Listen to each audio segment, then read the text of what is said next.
projects that were unfinished under the immediate past government of President Goodluck Jonathan. Let's bring in Jibril Karim from Ecobank Research. Ecobank Development Corporation is in the Energy Research Department. Karim, good morning. Thank you very much for coming through. Good morning, brother. Okay, thank you. I'm sure you were listening to the entire conversation. How critical do you think it is for the Electricity Regulatory Agency, the NERC, to have what it takes to adjust tariffs? Tariff increase is not something 170 million Nigerians like to hear about.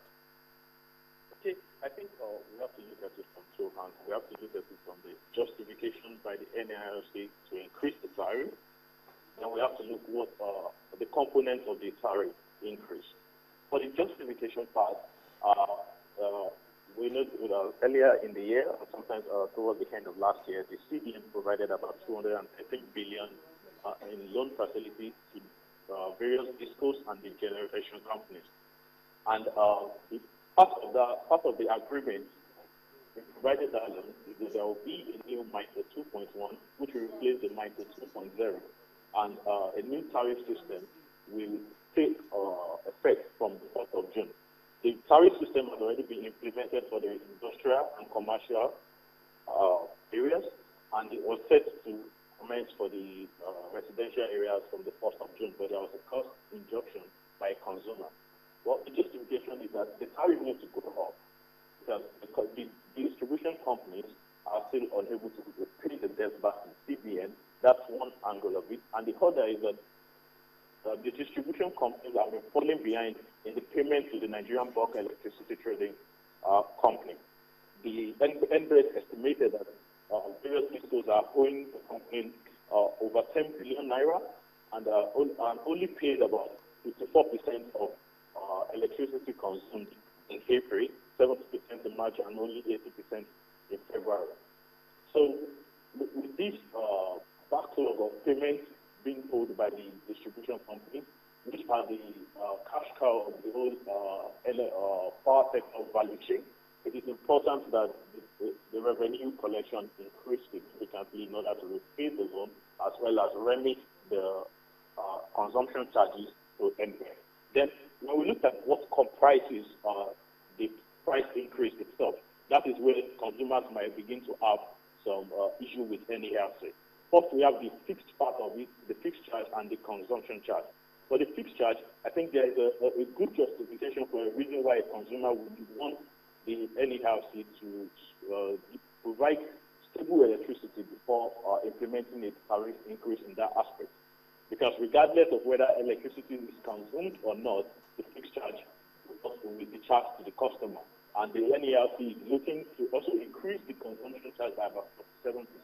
The justification for the consumption charge can be as soon as a legitimate one, because it's only be charged on customers who consume electricity. But there is also an issue, or there is a big issue in terms of estimated billing in the residential areas. Jibril, let me cut in here very quickly. In your professional analyst point of view, how do you think we're going to balance this problem? The industrial commercial consumers, well, can afford to pay. At least they will pass some of the cost, as it were, to the consumers. But for households and domestics, Nigerians wouldn't want to hear about increased electricity.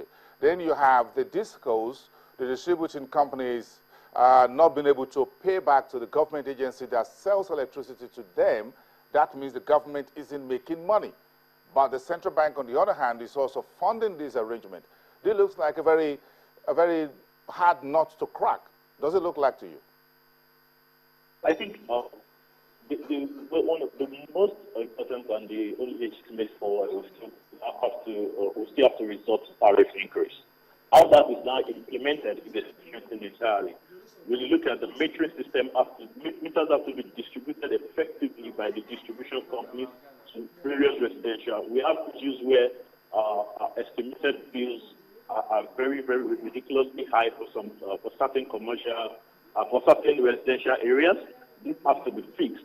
And in terms of electricity theft as well, there has to be an increase in effort by the distribution companies to reduce electricity theft to the barest minimum, so that those who are actually consuming the electricity are the ones that are paying for it. But in the interim, tariff has to go up because the discos have to pay their consumption charges to the bulk trading company, who then in turn pay the generation companies.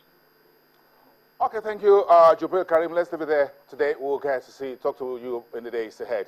Jubril Karim, the energy research analyst, looking at electricity sector on a daily basis at EcoBank Development Corporation here in Lagos. We thank you for your time. Thank you. All right, let's continue the conversation. Now, it's a very good, let's spend the next 30 minutes talking about different kind of debt, as it were. The Central Bank of Nigeria says all banks should submit a list of all chronic debtors by July the 31st. That will be sometime next week. And if your name is on that list, the Central Bank is giving the banks the go-ahead to publish your name and shame you. So the name and shame that started in the final quarter of 2009 may as well be back on the street. The Central Bank is trying to rein in bad debts in the banking sector in Nigeria, giving the banks a bad name and the Central Bank. But the Lagos Chamber of Commerce and Industry says, hold on a minute, folks, don't do it yet.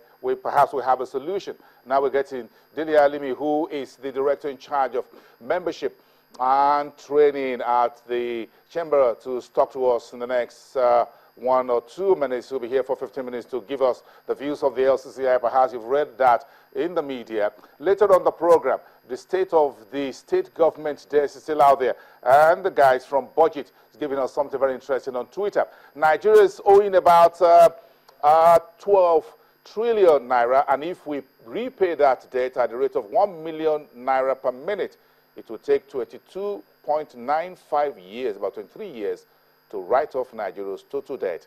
Perhaps we should just start paying per minute. 1 million naira is the bill all of us are owing. We'll be back after the break.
How did I ever forget our social media community? Thank you, folks, watching the program and tweeting in your thoughts. But I just forgot that the last 30 minutes. You know where to find us in the community. We're quite visible at Channels TV. That's the Channels corporate Twitter handle at Channels TV. Then the program itself, where you are right now, is at Bees Morning. And of course, Boss Namafaye here, sitting in for our delectable Harriet Agbe, who is on sabbatical till the end of July. And that July ending is when the Central Bank of Nigeria, you've seen that in the dailies, in case you've been going online, you need to read the hard copies of those newspapers every day. Almost all the banks are publishing full-page advertorial asking all chronic debtors to make good on the principal and interest of their loans not later than July the 31st. From the 1st of August, it's going to be a new beginning. The Name and Shame program will kick off, but the Lagos Chamber of Commerce and Industry says, don't do it. But the question is, why? Dele Alimi is here now. He's a director from the Chamber and is in charge of membership and trade promotion. Good morning. Good morning. Thank you very much. Let's